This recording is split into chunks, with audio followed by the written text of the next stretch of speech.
Hello dear students. बहुत सारे students के माइंड में एक डर बना हुआ है, वो डर है इंग्लिश का। तो आज के इस सेशन में अपने उसी डर को निकालेंगे और डिस्कस करेंगे कि इंग्लिश को कैसे इम्प्रूव किया जाता है। ठीक है, तो यहाँ पे अपने बात करें तो यहाँ पे अपने चेक करेंगे कि क्या क्या कमियाँ हैं आपकी तरफ से, आपकी प्रिपरेशन इंग्लिश में, उसमें क्या क्या कमियाँ करते हो जिसके कारण आपकी इंग्लिश बहुत ज़्यादा वीक बनी हुई है। क्योंकि ये चीज़ आपको पता होनी चाहिए कि इंग्लिश जो सेक्शन है वो सबसे इजी सेक्शन है। अगर उसको सही वे में, सही तरीके से और बिल्कुल परफेक्ट वे में उसको क्या किया जाए, हैंडल किया जाए, तो सबसे इजी सेक्शन होता है आपका इंग्लिश। ना कि ये आपका क्या करता है, ओनली कट ऑफ क्लियर करवाता है, ये आपके मार्क्स भी गेन करवाता है और स्कोर भी दिलवाता है आपको एग्जाम में, चाहे प्री का एग्जाम हो चाहे मेंस का एग्जाम हो। तो इस सेशन को मैंने 3 पार्ट्स में डिवाइड किया है, उसके अकॉर्डिंग अपने यहाँ पे बातें करेंगे। तो सबसे पहले तो अपनी हेडिंग ये है कि how to improve English, English को इम्प्रूव कैसे करना है। उसके बाद में 3 पार्ट्स है। फर्स्ट पे अपने डिस्कस करेंगे इश्यूज़ ऑफ स्टूडेंट्स की, स्टूडेंट्स के इश्यूज़ क्या है, जो आपको इश्यूज आ रहे हैं उनकी बात करेंगे। सेकंड पे बात करें reasons of weak English, weak English के रीज़न क्या है। और थर्ड पे अपने बात करेंगे methods to make English strong, सबसे इंपॉर्टेंट पार्ट कि मेथड्स क्या है इंग्लिश को स्ट्रॉन्ग बनाने का। ठीक है, एक्यूरेसी, स्पीड वगैरह सब कुछ आ जाएगी इसके अंदर। ठीक है, ये मेथड है कि इंग्लिश को अपने इम्प्रूव कैसे करें। ठीक है, तो अपने स्टार्ट करते हैं सबसे पहले फर्स्ट पार्ट को, जो कि क्या है आपका इश्यूज़ ऑफ स्टूडेंट्स। अब अपने यहाँ पे बात करेंगे कि आपके इश्यूज़ क्या है। तो जो इश्यूज़ मैं बताऊंगा वो मैक्सिमम स्टूडेंट्स के इश्यूज़ होंगे, कोई ना कोई इशू तो उनका होगा। तो सबसे पहला इशू ये है कि सर इंग्लिश जो सेक्शन है उसके कारण हमारा सिलेक्शन रुक जाता है। और अदर सेक्शन में हम कट ऑफ क्लियर कर लेते हैं, क्या मार्क्स भी बना लेते हैं, लेकिन इंग्लिश में हमारी कट ऑफ भी क्लियर नहीं होती। बहुत सारे स्टूडेंट्स के तो ये है, बहुत सारे स्टूडेंट्स के ये है कि सर इंग्लिश में कट ऑफ तो क्लियर हो जाती है लेकिन मार्क्स बहुत कम आते हैं, इसके कारण ओवरऑल कट ऑफ में बहुत प्रॉब्लम आती है। तो ये भी होगा। उनसे भी ज़्यादा इश्यूज़ ये है कि सर ओवरऑल कट ऑफ भी क्लियर हो जाती है, अदर सब्जेक्ट में मार्क्स भी खूब आते हैं, और इंग्लिश की सेक्शनल कट ऑफ क्लियर नहीं होती, इसलिए इंग्लिश में रह जाते हैं। तो ये भी इशू है। ठीक है, और उसके ऊपर एक इशू ये और आ जाता है, वो इशू ये है कि सर प्री तो जैसे तैसे बाई चांस हमारा इंग्लिश का सेक्शन क्लियर हो जाता है, लेकिन मेंस के एग्ज़ाम के अंदर हमारा इंग्लिश सेक्शन रह जाता है, हमारे वहाँ पे मार्क्स नहीं आते और कट ऑफ भी क्लियर नहीं होती। ये इशू भी है बहुत सारे स्टूडेंट्स के, या फिर मार्क्स सर बहुत ज़्यादा कम बनते हैं। ये स्टूडेंट्स के इशू है। क्या क्या इश्यूज़ है? मार्क्स का इशू है, मार्क्स क्या है, बहुत कम बनना। ठीक है, कट ऑफ का इशू है, सेक्शनल कट ऑफ क्लियर नहीं होना, बहुत सारे इश्यूज है स्टूडेंट्स के। ठीक है, ये वाले इश्यूज है स्टूडेंट्स के। सर कितना ही कर लें, चाहे कितनी ट्राई कर लें, हमने रूल्स वगैरह खूब याद कर रखे हैं, सारे रटे हुए हैं, उंगलियों पे याद है, फिर भी हमें क्या है, ये चीज़ हमारा सेक्शन क्या नहीं होता, क्लियर नहीं होता इंग्लिश वाला। कितनी भी कोशिश कर लें हमारा इंग्लिश सेक्शन बना ही नहीं, हम खूब टाइम देते हैं फिर भी हमारा इंग्लिश सेक्शन बनता ही नहीं है, और बन भी नहीं सकता, हमें तो ऐसे लगता है। तो ऐसा कुछ भी नहीं है, इंग्लिश सेक्शन सबसे ईजी है, बनेगा भी, मार्क्स भी बनेंगे। ठीक है, तो अभी अपने सेकंड सेक्शन जो पार्ट है उस पर अपने क्या करते हैं, डिस्कस करते हैं रीजंस ऑफ वीक इंग्लिश। तो वीक इंग्लिश के जो रीज़न है, सबसे बड़ा रीज़न तो है इसका माइंड सेट। जो आपका माइंड सेट है ना, वो सबसे बड़ा इशू है इसका। अपने रीज़न की बात करें, रीज़न की फॉर्म में, तो सबसे बड़ा जो रीज़न है वो है आपका क्या, माइंड सेट। आप लोगों ने माइंड सेट कर रखा है कि इंग्लिश तो बहुत ज़्यादा टफ है, हमारा तो बैकग्राउंड ही नहीं है इंग्लिश का, हम तो बिल्कुल गांव के बैकग्राउंड से हैं, बिल्कुल देसी बैकग्राउंड से हैं, इंग्लिश को कभी पहले ही इतना ध्यान नहीं दिया था, पहले भी नहीं आती तो इंग्लिश आ नहीं सकती। ये भी माइंड सेट है, और बहुत सारों के ये भी माइंड सेट है कि बैंकिंग की इंग्लिश क्या होती है, बहुत ज़्यादा टफ होती है, तो ये क्लियर नहीं होनी। हमने बहुत सारों से पूछ लिया, सभी बोलते हैं, बहुत सारी फैकल्टी भी बोल देती है कि इंग्लिश में तो ओनली कट ऑफ क्लियर कर लो। तो जो फैकल्टी ऐसे बोलती है इंग्लिश में तो ओनली कट ऑफ क्लियर कर लो, इसका मतलब वो कोई टीचर नहीं है। ठीक है, टीचर वही होता है कि जितने मार्क्स लाने हो उससे भी एक्स्ट्रा मार्क्स आए।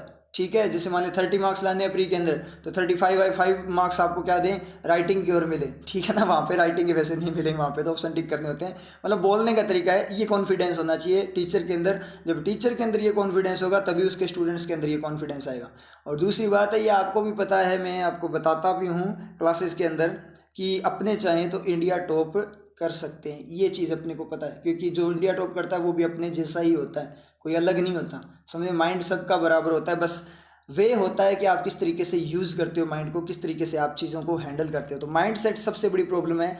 उसके बाद में इंग्लिश का जो रीज़न है, माइंड सेट तो सबकी प्रॉब्लम है, किसी भी कोई भी सब्जेक्ट आपका वीक है ना, तो उसका रीज़न ही क्या है, माइंड सेट नेगेटिव फॉर्म में होना। ठीक है, होता ही है स्टूडेंट्स के, रियल में कोई भी सब्जेक्ट टफ नहीं होता, सारे इजी होते हैं।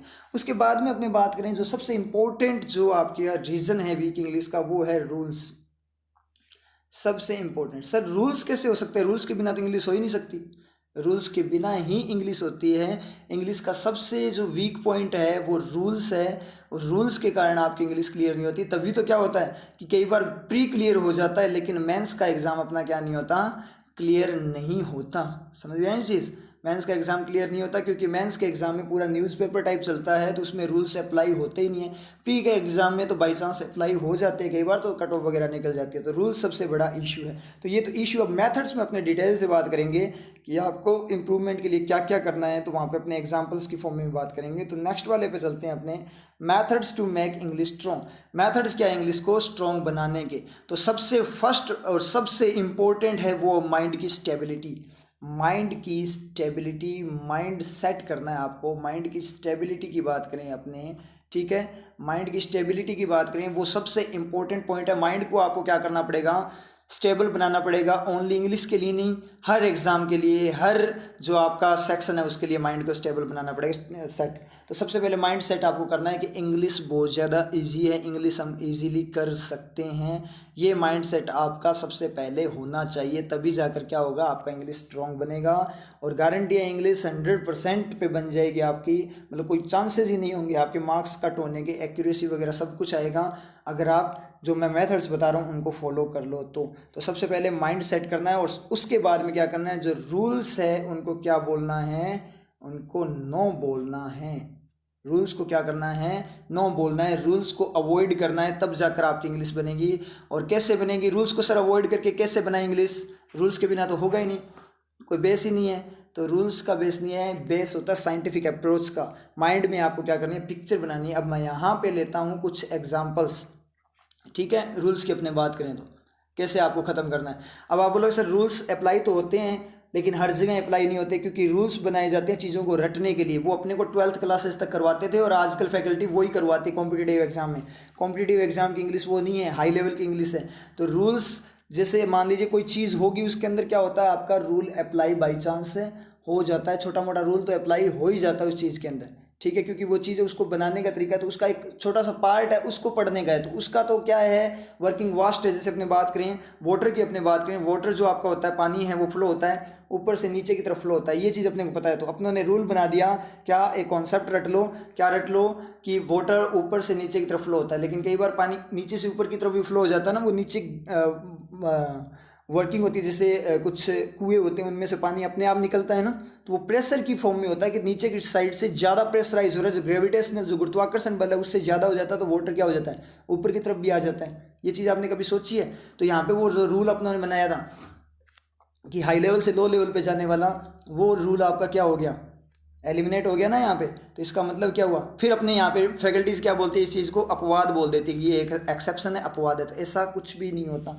समझ में आई बात? अब मैं आपको कुछ एग्जांपल देता हूँ इंग्लिश के रूल्स कैसे वर्क करते हैं, ठीक है, उसमें अपने एग्जांपल्स लें।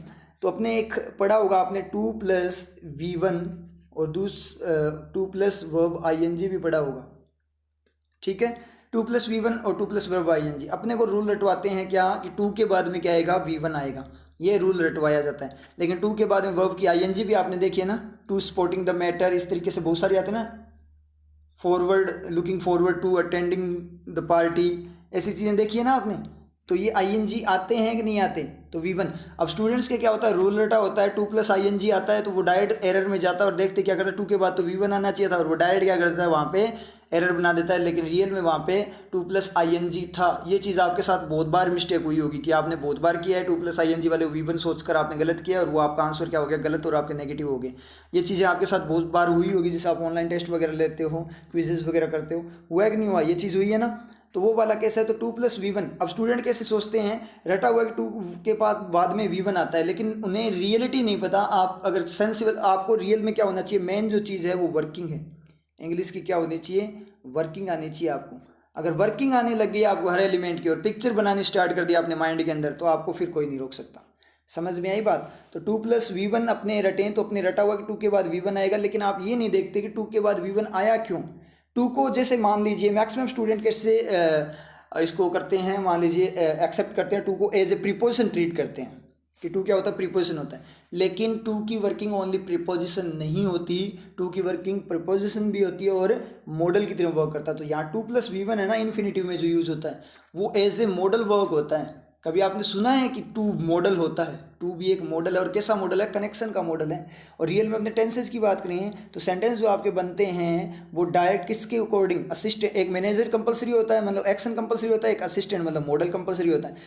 V2 वगैरह जो आपका आता है वो पास्ट नहीं बताता, जो कुछ पास्ट प्रेजेंट वगैरह फिक्स पॉसिबिलिटी एबिलिटी कैन वगैरह ये जितने भी है वो सारे के सारे मॉडल बताते हैं, एक्शन कुछ भी नहीं बताता। ठीक है, वो सिर्फ मोड बताता है, या तो स्टेशनरी या प्रोग्रेसिव मोड को बताएगा, इतना ही काम होता है और उसका कोई काम नहीं होता। समझ में आ रही है चीज़? तो वैसे वो एक्शन एक्टिविटी को बताता है कि यहाँ पे एक्टिविटी कैसे हो रही है। तो ये जो चीज़ें हैं वो सारी की सारी एक्स्ट्रा सिंगुलर प्लूरल सब बताना वो किसका काम होता है? वो मॉडल्स का काम होता है। तो ये कनेक्शन का मॉडल होता है। जैसे मान लीजिए डज डू आपके फिक्स के मॉडल हैं, डिड आपका पास्ट का फिक्स मॉडल है, और विल आपका पॉसिबिलिटी कैन एबिलिटी, उस तरीके से टू आपका कनेक्शन का मॉडल होता है। और यहाँ to plus V I N G आता है ना, वहाँ पे to as a preposition work करता है। ये चीज़ें आपकी समझ में आ जाए तो आपकी चीज़ें क्लियर हो जाए। तो ये वर्किंग आनी चाहिए। और वर्किंग सर कैसे करें? वर्किंग आपकी होगी, आपको क्या करना पड़ेगा? मेरी क्लासेस रेगुलर रखनी पड़ेगी, तभी आपकी वर्किंग होगी, क्योंकि मैं वर्किंग ही करवाता हूँ। अब जो मेरे स्टूडेंट्स जो मेरे से कोचिंग में पढ़े हुए हैं उनको तो सारी वर्किंग मैंने करवा रखी है क्लासेस के अंदर। ठीक है, उनको तो सब कुछ आता है, नोट्स वगैरह बने हुए हैं उनके, उनको सब कुछ आता है। लेकिन जो न्यू स्टूडेंट्स हैं, जो मान लीजिए यहाँ यूट्यूब चैनल पर जो स्टूडेंट्स हैं, उनकी अगर मैं बात करूँ तो उनके लिए क्या होगा कि आप क्या करो, वीडियोज़ को देखो कंप्लीट। जो मेरी वीडियोस है सारी की सारी उनको देखो, उनके अंदर मैं वर्किंग को यूज़ करता हूँ। जो द हिंदू एडिटोरियल में पढ़ाता हूँ उसको आप क्या किया करो, अटेम्प्ट उसको वहाँ पे उस लेक्चर को अटेम्प्ट किया करो। आप समझ में चाहिए, और मैक्सिमम कोशिश किया करो प्रीमियर में आने की कोशिश किया करो। जो लाइव प्रीमियर चलता है 11:15 AM पे, उसमें आने की कोशिश किया करो, क्योंकि वहाँ पे जो लाइव चैट चलती है ना उसके अंदर है ना डाउट्स क्लियर होते हैं। स्टूडेंट्स पूछते हैं ये क्या, यहाँ पे क्या होगा, और मैं क्वेश्चन भी पूछता हूँ कि यहाँ पे क्लोज आएगा या जेरंड आएगा या मेन एक्शन आएगा, इस तरीके से मैं पूछता हूँ। तो वहाँ से आपकी वर्किंग क्लियर होगी। इसलिए लाइव सेशन आपको क्या करना पड़ेगा, ज्वाइन करना पड़ेगा। जो प्रीमियर वाला 11:15 AM पे चलता है, मंडे टू सैटरडे, सोमवार से शनिवार तक चलता है। ठीक है, ये चीज़ समझ में इस तरीके वर्क करता है। अब मैं थोड़ा सा और एग्जांपल देता हूँ आपको रूल्स का। जैसे आपने सुना होगा, क्या सुना होगा आपने, 2+V1 और 2+ING वाला आपके समझ में आया ना? यहाँ पे एज ए प्रीपोजिशन और यहाँ पे क्या है, मॉडल की तरह वर्क करता है। और अपने क्या करते हैं, रट लेते हैं कि टू के बाद में क्या आएगा, V1 ही आएगा। तो अब अपने आगे बात करें तो आपने देखा है हेयर के लिए अपने बात में थोड़े से बात बताऊंगा मैं यहाँ पे आपको एग्जांपल की फॉर्म में कि रूल्स कैसे गलत होते हैं। हेयर के लिए अपने बोलते हैं कि हेयर क्या होता है, काउंटेबल या अनकाउंटेबल। अपने क्या बताया जाता है, हेयर होता है अनकाउंटेबल, तो हेयर्स नहीं आना चाहिए, ये चीज़ होती है। लेकिन आपने सेंटेंस देखा होगा हेयर्स वाले भी, जैसे there is a hair in my tea, मेरी चाय में एक बाल है, एक बाल है। अब अनकाउंटेबल तो काउंट नहीं कर सकते ना, 1 2 3 उसमें काउंटिंग नहीं लगा सकते, लेकिन एक बाल है तो काउंट हुआ कि नहीं हुआ? कैसे हुआ फिर ये? और ये सेंटेंस भी होता है, वही ना दिक्कत। उसके बाद में अपने बात करें, I have found 3 grey hairs on my head, मैंने अपने सर पे क्या किए, 3 ग्रे हेयर वाइट बाल मुझे मिले, ग्रे हेयर मिले। 3 ग्रे हेयर्स बोलते हैं ना वहाँ पे, तो यहाँ पे हेयर्स आ गया। अब क्या करें?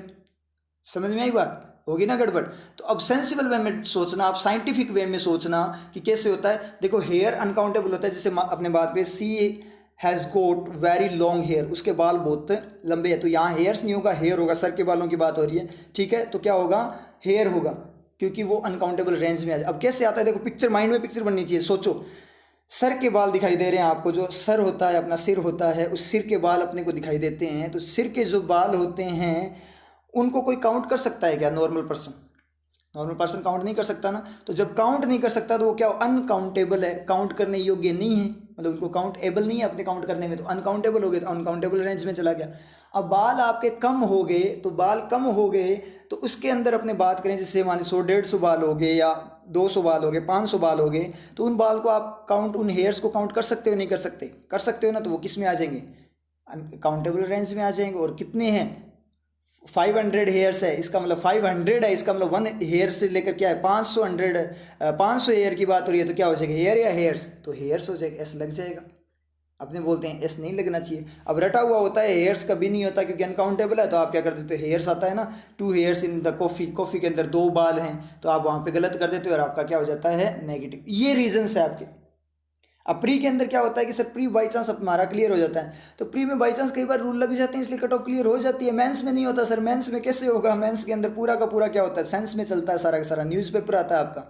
समझ में आई बात? तो ये चीज़ है मेन प्रॉब्लम आपकी। अब हेयर्स की बात करें कि मच हेयर होगा या मैनी हेयर्स होगा, तो दोनों ही हो सकते हैं। अब अनकाउंटेबल की फॉर्म में बात करें तो सर मच आएगा, और काउंटेबल में नहीं आता सर, एयर तो होता ही अनकाउंटेबल है, ज़्यादा के लिए तो मच ही आएगा क्योंकि वो अनकाउंटेबल रेंज में है। तो देखना कैसे होगा। अब सिर के जो बाल हैं उनकी अगर मैं बात करूं और ज़्यादा बालों की बात करूं तो मच हेयर ही आएगा क्योंकि अनकाउंटेबल रेंज में। और अगर आपके कंघी करने से बाल झड़के गिरे हैं, मान लीजिए सोफ़ा पे बाल गिरे हुए हैं, तो वहाँ पे मान लीजिए आपके बहुत सारे बाल गिर गए, तो ऐसे तो है नहीं कि पूरे के पूरे क्या हो गए, जैसे आपने कंघी की सारे के सारे बाल आ गए हाथ में, पूरी पूरी मुंडी आ गई हाथ में, ऐसे तो नहीं होगा ना, ये चीज़ तो नहीं होने वाली। इसका मतलब क्या निकला, वहाँ पे ज़्यादा से ज़्यादा 100-150 बाल आपके गिर जाएंगे। और अगर 100 बाल भी गिर जाते हैं, 50 हेयर्स भी अगर फॉल हो जाते हैं आपके, तो क्या होता है ना कि बहुत ज़्यादा बाल गिर गए, तो वहाँ पे क्या यूज़ करोगे, टू मैनी हेयर्स यूज़ नहीं कर सकते क्या, टू मैनी हेयर्स होगा ना, there are too many hairs fallen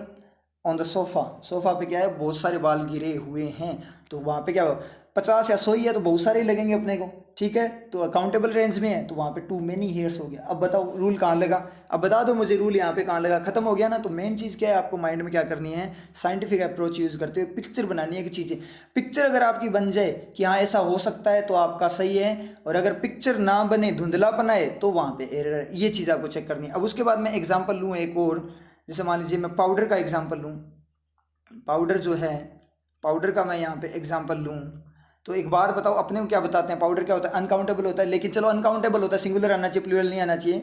तो पाउडर्स आपने नहीं देखा ना, most of the powders are not good for your skin, वो आपकी स्किन के लिए सही नहीं है, मोस्ट ऑफ द पाउडर्स, फिर पाउडर्स क्यों यूज़ हो गया, और आप क्या करते हो, पाउडर्स देखते क्या कर देते हो कि रूल रटा हुआ है, पाउडर क्या होता है, अनकाउंटेबल होता है, और वहाँ पे एरर बना देते हो, होता ही नहीं होता ये चीज़ होती है ना, पाउडर को आपने क्या कर दिया, पाउडर बना दी, पाउडर्स को आपने एरर बना दी, उससे क्या हो गया, आपका गलत हो गया, तो एस वहाँ पे लगेगा ना। तो वहाँ पे जो पाउडर है वो क्या बता रहा है, कंप्लीट पाउडर को नहीं बता रहा, वो वेराइटीज़ को बता रहा है, जैसे मान लीजिए पतंजलि का हो गया, टाइड का हो गया, एरियल का हो गया, ठीक है, रिन का हो गया, इन चीज़ इस तरीके से वो क्या करता है, उन वेराइटीज़ को बताता है। तो अनकाउंटेबल आपका वेराइटीज़ की फॉर्म में बात हो तो प्लूरल हो सकता है, कोई दिक्कत वाली बात नहीं है, समझ में आई ना चीज़। अब इसमें चेक करने का तरीका क्या होता है कि अनकाउंटेबल क्या होता है, काउंटेबल। अब देखो वो जनरल पर्पज में आए तो आपका क्या है, गलत हो जाएगा। जैसे मान लीजिए I want some powders to wash clothes, मुझे कपड़े धोने के लिए कुछ पाउडर्स चाहिए, तो कुछ पाउडर वेराइटी को बताओगे कि वहाँ एडवर्टाइजमेंट करो, आप चेक कर लेंगे कि वहाँ एड हो रही है, ये जनरल पर्पज है, जनरल पर्पज में तो वो क्या अनकाउंटेबल है। तो मुझे कुछ पाउडर चाहिए, ठीक है, कपड़े धोने के लिए, तो अलग अलग टाइप का चाहिए क्या, कि पतंजलि का दे दो, या मुझे ओनली ये मीनिंग है कि मुझे सिर्फ पाउडर दे दो आप, कि मुझे कपड़े धोने, जनरल पर्पज है ना, कपड़े धोने के लिए तो पाउडर चाहिए, चाहे कितनी वैरायटी के ले लो, मिक्स करते क्या हो जाएगा, एक क्वांटिटी बन जाए, क्वांटिटी बनते सिंगुलर में आ जाएगा। अब ये चीज़ अपने को चेक करनी होती है काउंटेबल अनकाउंटेबल में, ये भी एक क्या है सेंस है, ये ट्रिक्स होती है, ट्रिक्स मैं आपको सिखाता हूँ ये सारी चीज़ें क्लासेज के अंदर, ठीक है। क्या होती है काउंटेबल अनकाउंटेबल में, कैसे डिफ्रेंशिएट करोगे आप, क्या करो, जो नाउन जिसकी बात करें उन अलग उसकी नाउन की एंटिटीज़ को क्या कर दो, मिक्स कर दो। अब मिक्स करने के बाद अगर आप अलग कर सकते हो तो काउंटेबल है, नहीं कर सकते तो अनकाउंटेबल है। जैसे मैं पेन की बात करूँ, बहुत सारे पेन को मिक्स कर दो, उनको आप अलग कर सकते हो क्या, कर सकते हो ना, इसका मतलब क्या है, काउंटेबल है। बुक्स की मैं बात करूँ, बहुत सारी बुक्स को आपने मिक्स कर दिया, उनको अलग कर सकते हो क्या, सेपरेट कर सकते हो क्या, कर सकते हो, इसका मतलब क्या है, काउंटेबल है। अब आप क्या करो, बहुत सारे पाउडर्स को मिक्स कर दो, अलग कर सकते हो क्या, मिक्स करने के बाद अलग कर सकते हो क्या, नहीं कर सकते, इसका मतलब अनकाउंटेबल है। पानी है, अपने वाटर की बात करें, बहुत सारे वाटर हैं, मान लीजिए अलग अलग रिवर के वाटर हैं, ठीक है, अलग अलग टाइप के वाटर हैं, जैसे मान लीजिए बिस्लेरी का हो गया, और रिवर का हो गया, गंगा रिवर का हो गया, यमुना का हो गया, ठीक है। उसके बाद मान लीजिए अपने नाली होगी कोई, जैसे मान लीजिए गंदा पानी हो गया, उसको इन सबको मिक्स कर दो, अलग कर सकते हो क्या, फिजिकल वे में अलग कर सकते हो क्या, नहीं कर सकते ना, तो वो क्या है आपका अनकाउंटेबल है। फ्यूल की बात करें, अपने पेट्रोल हो गया, डीजल हो गया, इनको मिक्स कर दो, अलग कर सकते हो क्या, नहीं कर सकते, अनकाउंटेबल है। तो अनकाउंटेबल है, इसका मतलब क्या है, मैक्सिमम अनकाउंटेबल क्या, सिंगुलर फॉर्म में होता है। जनरल पर्पज के लिए हो गई सिंगुलर जब तक वैरायटी को ना बताए, लेकिन वैरायटी में प्लूरल होता है। आपने फ्यूल्स नाम भी सुना होगा, देखा होगा न्यूज़पेपर वगैरह में, इंडिया इंपोर्ट करती है कि फ्यूल्स वगैरह आप न्यूज़पेपर में मिल जाता है। तो फ्यूल्स जब बताता है वो किसको बताता है, वेराइटीज़ को बताता है। एग्जाम्पल की फॉर्म में बात करें तो मैं ऐसे बोलूँ, my bike can adjust with many fuels, सही है या गलत है, मेरी बाइक एडजस्ट कर सकती है मैनी फ्यूल्स, मैनी फ्यूल्स के साथ। यहाँ पे क्या बता रहा है, मैनी फ्यूल का मतलब अलग अलग फ्यूल के साथ, मतलब वो पेट्रोल से भी चल जाती है, डीजल से भी चल जाती है, केरोसिन से भी चल जाती है, मिट्टी के तेल से भी चल जाती है। तो इसका मतलब क्या, एडजस्ट कर सकती है। तो यहाँ पे क्या बता रहा है, एडजस्ट कर सकती है, क्वालिटी बता रहा है ना, वैरायटी बता रहा है ना, एडवर्टाइजमेंट कर रहा है ना, बाइक कितने फ्यूल्स के साथ कर सकती है, तो वहाँ पे मैनी फ्यूल्स बिल्कुल सही है आपका। और जैसे ये बात करें, I want some fuels to start my bike, अब बाइक को स्टार्ट करने के लिए मुझे कुछ फ्यूल्स चाहिए, मुझे डीजल पेट्रोल सारे मिक्स फॉर्म में चाहिए या ओनली स्टार्ट करने के लिए फ्यूल वो ईंधन चाहिए, ईंधन की फॉर्म में चाहिए, ईंधन की फॉर्म में चाहिए। तो आपको क्या, बाइक स्टार्ट करोगे तो एक साथ डालोगे, एक साथ डालते क्या हो जाएगा, मिक्स हो जाएगा, और मिक्स होते क्या हो जाएगा, एक सिंगल क्वांटिटी बन जाएगा, अनकाउंटेबल। तो सम फ्यूल्स नहीं होगा, सम फ्यूल होगा यहाँ पे। समझ में आई चीज़। अब सम होता है आपका क्या होता है, काउंटिंग की फॉर्म में बताता है और मात्रा को भी बताता है, ये दोनों चीज़ें होती है। समझ में आ रही चीज़। ये चीज़ें सारी की सारी किस पे चलती है, आपकी सेंस पे चलती है। आपको माइंड में पिक्चर बनानी है, वर्किंग से आपको पता लगेगा कि कैसे होगी। तो रूल्स नहीं होंगे अप्लाई, इसलिए अब क्या होता है, अब देखो इशू क्या होता है आपका, इंग्लिश स्ट्रॉन्ग क्यों नहीं है, वीक क्यों है, क्योंकि रूल्स पे चलती है। अगर सेंस पे चलो, आप पिक्चर बनाकर देखो तो इंग्लिश आपका इंटरेस्टिंग सब्जेक्ट है, मज़े आएंगे आपको इंग्लिश को करने में। जैसे मैं यहाँ पे बात करूँ कुछ, अब मैं ऐसे बात करूँ, some of the building needs painting, some of the building, कुछ बिल्डिंग को पेंटिंग की जरूरत, बिल्डिंग्स नहीं बोल रहा, बिल्डिंग की बात करूँ, some of the building, mind में पिक्चर बनेगी। सम ऑफ द बिल्डिंग का मतलब क्या है, कुछ बिल्डिंग को, मतलब बिल्डिंग के कुछ पार्ट को पेंटिंग की जरूरत है, बिल्कुल सही है। सम ऑफ द बिल्डिंग्स का मतलब क्या, बहुत सारी बिल्डिंग्स हैं, उनमें कुछ बिल्डिंग्स को पेंटिंग की जरूरत है, दोनों ही सही है। अब मैं यहाँ पे एक बात बोलूँ, एक बात सुनना आप मेरी, मैं ऐसे बोलूँ, some of the ministers have, some of the minister has arrived, some of the minister has arrived in the parliament, some of the minister, अब सम पार्ट को बताते हैं, some of the ministers नहीं बोल रहा, मिनिस्टर सिंगुलर बोल रहा हूँ। तो एक मिनिस्टर का कुछ पार्ट पार्लियामेंट में आ गया, मतलब क्या निकला इसका, क्या हुआ कि मिनिस्टर का कुछ पार्ट पार्लियामेंट में आ गया, कुछ घर पे रह गया, कुछ पीछे रह गया, बाजार में कुछ खरीदने लग गया, मुंडी पार्लियामेंट में आ गई और उसके हाथ वगैरह पीछे रह गए, ऐसे तो नहीं होगा ना। समझ में आई ना चीज़। तो क्या हो जाएगा आपका, गलत हो जाएगा। अब देखो सम ऑफ द बिल्डिंग में तो आपका क्या था, सही था, और बिल्डिंग काउंटेबल है, फिर भी वहाँ पे सम सिंगुलर में आपने पार्ट बता दिया, और यहाँ पे मिनिस्टर भी काउंटेबल है, उसके अंदर भी क्या कर दिया, सम पार्ट को नहीं बता पाया। अब सारा का सारा मुझे एक बात बता दो, डिपेंड किस पे करता है, रूल्स पे या सेंटेंस पे। सारा का सारा किस पे डिपेंड करता है, सेंटेंस पे डिपेंड करता है। तो जो फोकस आपका रहना चाहिए वो किस पे रहना चाहिए, ओनली सेंटेंस पे फोकस रहना चाहिए। रूल्स वगैरह को क्या करना पड़ेगा, छोड़ना पड़ेगा, तब तो इंग्लिश बन जाएगी। अगर रूल्स को लेकर चलोगे तो कितना ही जोर लगा लेना, आप एक टाइप से गधे की तरह क्या कर रहे हो, मेहनत कर रहे हो। समझ में आई चीज़। एक गधे की तरह मेहनत कर रहे हो, इसको इसलिए आपको कोई आउटकम नहीं मिलता, क्योंकि आप क्या करें, रटी हुई चीज़ों पे रटते हुए हैं। फैकल्टी भी आपको, कसूर आपका भी नहीं, गलती आप लोगों की नहीं है। मैक्सिमम फैकल्टी क्या करवाती है, रूल्स ही करवाती है, उन्हीं की गड़बड़ है, उन्होंने गड़बड़ की है। जैसा गाइड होगा अपने कर क्या सकते हैं, अपने तो बचपन से ये चीज़ें पढ़ी है। समझ में आ रही है। इसीलिए मैं बोलता हूँ कि आप वर्किंग पे फोकस करो, सेंस चमकाओ, अपना सेंस को क्लियर करो, अपना माइंड डेवलप करो, अपना कॉन्सेप्ट क्लियर करो, तो आपको किसी फैकल्टी पर डिपेंड होना ही नहीं पड़ेगा। तो कोई फैकल्टी आपको मिस गाइड कर ही नहीं सकती। समझ चीज़, कोई भी बंदा आपको मिस गाइड नहीं कर सकता जब आप सेल्फ डिपेंडेंट हो जाओगे। तो ये बात तो मैं सिखाता हूँ आपको कि क्या करो, सेल्फ डिपेंडेंट हो जाओ, खुद पे डिपेंड हो, किसी पे डिपेंड ना रहो, मुझ पर भी डिपेंड ना रहो, किसी पे डिपेंड नहीं रहना। तो मेरा काम क्या है, आपका ओनली इंग्लिश बनाना नहीं है, आपका सेंस डेवलप करना है, जो आपके हर सब्जेक्ट में काम आएगा। समझ में आई नहीं बात। तो इस तरीके से आपको क्या करना है, इन चीज़ों को करना है। समझ में आ रही है ना, इंग्लिश कैसे तैयार करनी है। तो इस तरीके से इंग्लिश तैयार करोगे तो शानदार वाली इंग्लिश बनेगी, ये मेरी गारंटी है, देख लेना चाहिए।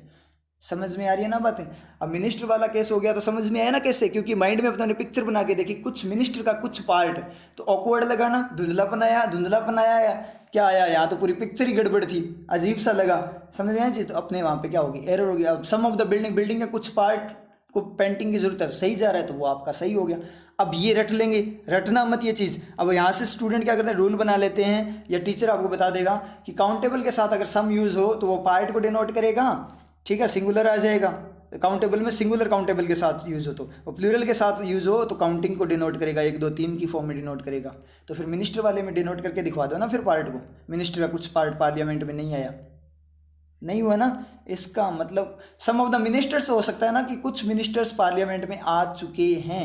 समझ में आई बात। तो इस तरीके से आपको क्या करना है, सेंसिबल वे में चीज़ों को करना है। इसके लिए वर्किंग सीखनी पड़ेगी इंग्लिश की, और इंग्लिश की वर्किंग के लिए आपको क्या करना पड़ेगा, जितनी भी मेरी वीडियोज़ हैं उनको एक बार गो थ्रू कर लो, सारी वीडियोज़ को चेक करो।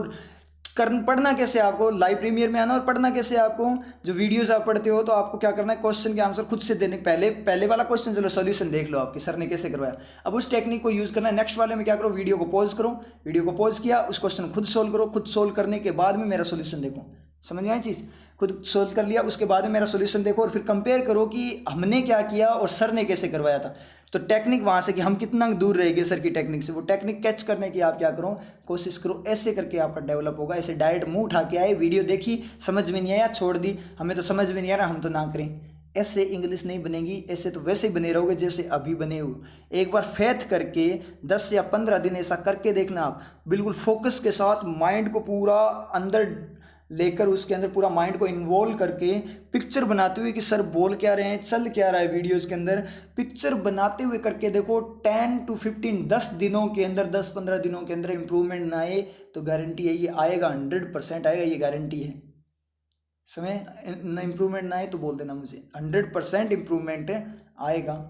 समझ में आ रही है ना बात? तो इस तरीके से क्या करना है आपको, इंग्लिश को इम्प्रूव करना है। समझ में आया? तो ये होता है आपका मेथड इंग्लिश को इम्प्रूव करने का। तो सबसे फर्स्ट काम क्या करोगे आप, माइंड सेट करोगे, उसके बाद में रूल्स वगैरह को अवॉइड करोगे, पिक्चर बनाओगे, साइंटिफिक अप्रोच को क्या करोगे यहाँ पे यूज़ करोगे। और मैं पहले ही बता दूं, आप फिर से बता दूं एक बार कि इंग्लिश सबसे इजी सब्जेक्ट है, एग्ज़ाम में मार्क्स गेन करवाता है। 20+ मार्क्स ला सकते हो आप मेंस के एग्ज़ाम में, 30+ भी ला सकते हो आप मेंस के एग्ज़ाम में। प्री के अंदर आप 30 आउट ऑफ 30 ला सकते हो, 20+ तो आराम से आएंगे आपके, अगर सेंसिबल वे में किया। ओनली कट ऑफ क्लियर नहीं होगी, मार्क्स गेन करोगे। अब सोच कर देखो, एक आपके नंबर आ रहे थे 2.5 और एक नंबर आ रहा है आपके 25। सोचने वाली बात है ना, 10 गुना ज़्यादा मार्क्स आ रहे हैं तो सिलेक्शन में कितना काम आएगा, कितना ज़्यादा, 20+ मार्क्स आपके एक्स्ट्रा हो रहे हैं तो सिलेक्शन तो इजीली हो जाएगा। सिलेक्शन में रहते हैं कितने नंबरों से अपने, 2, 3 आधे, 0.25 ऐसे ही रहते हैं ना। तो ये चीज़ है आपकी, समझ में आ रही है ना बात? ऐसे बनेगी इंग्लिश। तो इस तरीके से इंग्लिश बन जाएगी। उसके बाद देखो इंग्लिश बन गई, उसके बाद में तो क्या है, सब कुछ बन ही जाना है। कि इंग्लिश में देखो मैथ्स रीजनिंग फॉर्मूला वगैरह याद करना ही होता है, उस पर तरीके होते हैं करने के।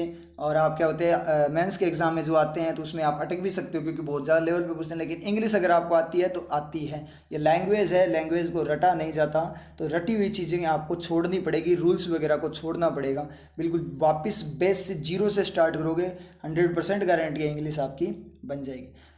अब समझ में आया ना मैथड्स क्या है इंग्लिश को स्ट्रॉन्ग करने के, चीज़ समझ में आ रही है ना? तो इस तरीके से करना है, साइंटिफिक अप्रोच यूज़ करनी है, माइंड को सेट करना है, रूल्स को अवॉइड करना, और माइंड में हर बार जब पढ़ो तो माइंड में पिक्चर बनानी है, दिखना चाहिए सब कुछ। और उसके बाद में एक और इम्पोर्टेंट चीज़ है, वो क्या करना है आपको, द हिंदू का एडिटोरियल करना है डेली। डेली एक एडिटोरियल आपको क्या करना है, करना ही करना है, ये कंपल्सन है आप लोगों के लिए एडिटोरियल करना। और उसमें क्या करना है, वर्किंग को यूज़ करना है। जिस तरीके से मैं आपको एडिटोरियल रीड आउट करवाता हूँ, उसी तरीके से आपको क्या करना है, एडिटोरियल को खुद से रीड आउट करता है और वर्किंग को यूज़ करते हुए करना है, तब जाकर आपकी वर्किंग स्ट्रॉन्ग होगी। समझ में आई बात? और रीडिंग वगैरह आपकी बढ़ेगी। तो ये काम कर लेना, इतने जितने काम मैंने बताए हैं इतने काम कर लेना, आपका 100% गारंटी है इंग्लिश भी बनेगी और सिलेक्शन श्योर हो जाएगा, इंग्लिश में मार्क्स भी बनेंगे। समझ में आई चीज़? तो जितना मैंने बताया उन चीज़ों को गो थ्रू करना और प्रैक्टिस ज़्यादा से ज़्यादा करते रहो। प्रैक्टिस ये क्या करेगी, आपको परफेक्ट बनाएगी। ठीक है? तो समझ में आ गया होगा आई थिंक आपके। तो इस तरीके से आपको क्या करना है, प्रैक्टिस वगैरह, रीडिंग वगैरह करनी है, और वीडियोज़ वगैरह को क्या करना है, फोकस करके देखना है और वर्किंग को यूज़ करते रहना है। ठीक है? All the best. इस विशाल वृक्ष को देख रहे हैं, इस समय ये बिना किसी समस्या के सर उठाकर खड़ा है। भले ही इस पर ये विशैली बेल चढ़ रही, किंतु यदि शीघ्र ही इस विशैली बेल को जड़ से उखाड़कर फेंका नहीं गया तो ये इस विशाल वृक्ष का समूल नाश कर देगी। नकारात्मक सोच भी इस विशैली बेल की भांति ही होती है, जो धीरे धीरे बढ़ती है और अपनी जड़ें फैलाने के पश्चात व्यक्ति का समूल नाश कर देती है। इसलिए कोई नकारात्मक सोच हो या व्यक्ति, इससे पहले कि अपनी जड़ें फैलाए, उसे अपने जीवन से उखाड़ फेंकी, अन्यथा वो आपके नाश का कारण बन जाएं। नीतियां मेरी, नियति आप